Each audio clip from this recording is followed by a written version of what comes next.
हे students, बच्चों हम पढ़ रहे हैं डीआरसी के बारे में। DRC is democratic Republic of Congo. अभी तक तो सबको याद हो गया होगा, राइट।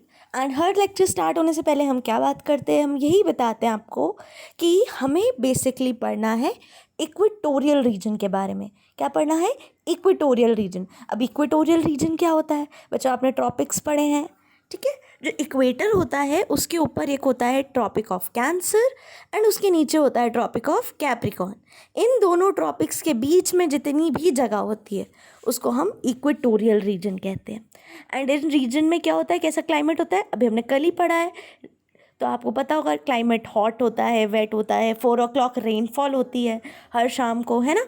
तो वो हमने कल पढ़ा है। लोकेशन हम पढ़ चुके हैं, ठीक है। नेबरिंग कंट्रीज़ पढ़ चुके हैं, उसके जोग्राफिकल फीचर्स पढ़ चुके हैं, क्लाइमेट पढ़ चुके हैं। आज हम बहुत इंपॉर्टेंट पॉइंट पढ़ने वाले हैं, वेजिटेशन। वेजिटेशन मीन्स वहाँ पे किस प्रकार के पेड़ पौधे उगते हैं, ठीक है। तो वो आज हम पढ़ेंगे। वेजिटेशन आप समझते हैं, मैंने आपको बताया किस प्रकार के पेड़ पौधे वहाँ उग सकते हैं, क्या वहाँ की वेजिटेशन है। तो बच्चों, the democratic Republic of Congo has tropical evergreen rain forest. ये एक कीवर्ड है, आपको याद रखना है। ट्रॉपिकल, सबसे पहला वर्ड ट्रॉपिकल। ट्रॉपिकल मतलब जो इक्वेटर के पास हो। एवरग्रीन, एवरग्रीन मतलब जो साल भर हरा भरा रहे, ठीक है। जैसे आपने देखा होगा हमारे यहाँ कुछ पेड़ होते हैं समर में ठीक रहते हैं, ऑटम आता तो उनकी पत्तियां झड़ जाती हैं, तो लेकिन वैसे नहीं।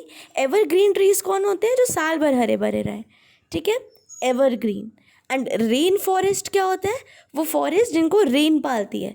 आपने देखा है यहाँ पे 4 o'clock रेनफॉल होती है, तो यहाँ पे रेन फॉरेस्ट होते हैं, ठीक है। इसकी यहाँ के जो रेन फॉरेस्ट हैं are the second largest and one of the thickest in the world.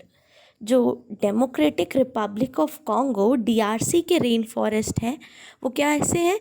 World के सेकेंड लार्जेस्ट हैं and one of the thickest, सबसे घने जंगलों में से एक है, ठीक है। यहाँ पे बहुत लंबे और डेंस, डेंस मीन्स घने पेड़ होते हैं जिनकी ब्रांचेस कैनपी बनाती हैं। अब बच्चों, ये कैनपी क्या होता है?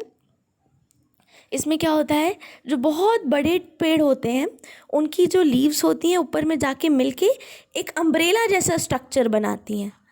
एक अम्ब्रेला जैसा स्ट्रक्चर बनाती हैं, उसको कैनपी कहा जाता है। Even sunlight can not penetrate through these forest, so they remain dark and dim even in the day time. अब बच्चों, ये जंगल इतने ज़्यादा घने होते हैं, इतने ज़्यादा घने होते हैं कि इनके लीव्स के बीच में से सनलाइट भी नहीं आ सकती। तो ये कैसे रहते हैं? डार्क और डिम, अंधेरे रहते हैं और डिम रहते हैं।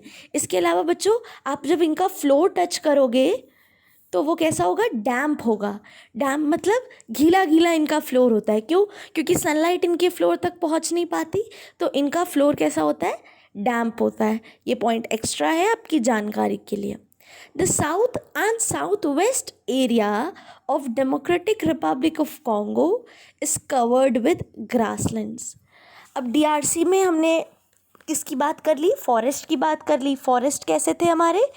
फॉरेस्ट थे ट्रॉपिकल एवरग्रीन रेन फॉरेस्ट, ठीक है। इनकी कैरेक्टरिस्टिक्स हमने बात कर ली। बहुत घने होते हैं, बहुत लंबे पेड़ होते हैं।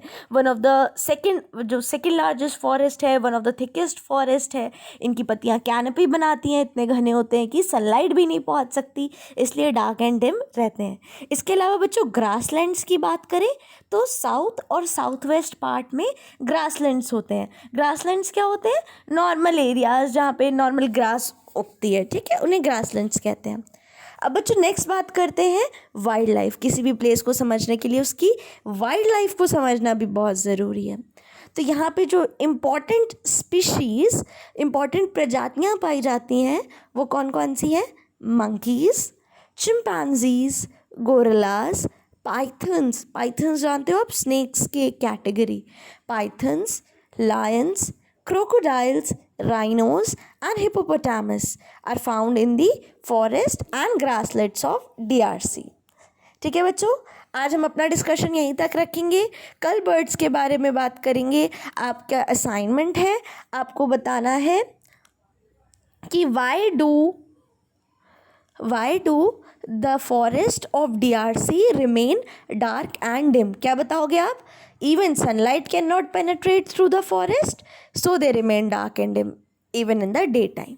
ठीक है, ये आपका क्वेश्चन है, आपको इसका आंसर लिखना है। सेकेंड, आपको यहाँ पे जो प्रजातियाँ पाई जाती हैं आपको उनका नाम लिखना है। ठीक है, थैंक यू चिल्ड्रन।